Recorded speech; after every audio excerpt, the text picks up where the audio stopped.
தினந்தோறும் ஒரு வீடியோ வெளியிட்டு இருக்கு, சீமான் மன்னிப்பு கேட்கணும் அப்படின்னு சொல்லி, அதுக்கு எதுவுமே பதில் சொல்ல மாட்டேங்க. மன்னிப்பு கேட்கணும்னா எதுக்கு மன்னிப்பு கேட்கணும்னு இருக்குல்ல? 15 வருஷமா என்னை அசிங்கப்படுத்திட்டே இருக்கிறதுக்கு ஒருத்தர் மன்னிப்பு கேட்கணுமா? அத தம்பி எது கோர்ட்டு சொல்லும் போது சொல்லுவோம். கோர்ட்டு சொல்லணும், இன்னும் சொல்லலைல்ல. சுமார் இதெல்லாம் எடுத்துக்கிட்டு கேள்வி கேட்டுக்கிட்டு இருக்கக்கூடாது. சமரசம் எனக்கு எதுக்கு? நான் என்ன செஞ்சு சமரசம் செய்யணும்? எதுக்கு சமரசம்? உங்களை மாதிரி சமூகத்தில் நான் பிறந்ததுக்கு வேணா கேவலப்பட்டு வெக்கப்பட்டு சாகலாம். ஒருத்தன் 15 வருஷமா திருமணமாகி வாழ்றவன ஒரு பொதுத்தளத்தில் மக்களுக்கு அனுக்கிறவன தேர்தல் வரும்போதெல்லாம் கூட்டிட்டு வந்து பேச விடுறீங்க. அந்த பேச்சை கேட்குறீங்க. இப்போ நான் ஒரு பெண் என்னை காதலிச்சு கல்யாணம் பண்ணிக்கிறேன்னு சொல்லி ஏமாத்திட்டு போயிடுச்சுங்கன்னு அது புருஷன் பொண்டாட்டியோட வாழ்ற போது நான் புகார் அளிச்சா நீங்கள் செருப்பு கழட்டி அடிப்பில அடிக்க மாட்டீங்களா? கேட்கறதுக்கு பதில் சொல்லுங்க. அடிப்பில அடிக்க மாட்டேன்.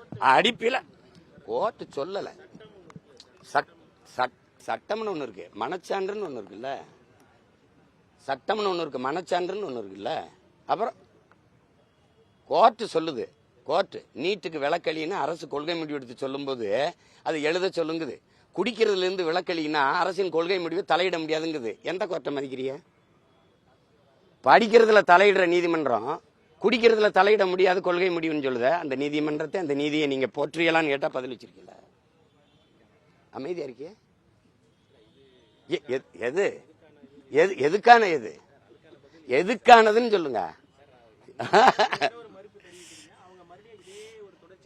அதுக்கு பேசுங்க. நீங்க தொடர்ச்சியா இப்படி போட்டுக்கிட்டே இருக்காங்களேன்னு நீங்க கண்டீங்க. என்கிட்ட கேட்காதீங்க.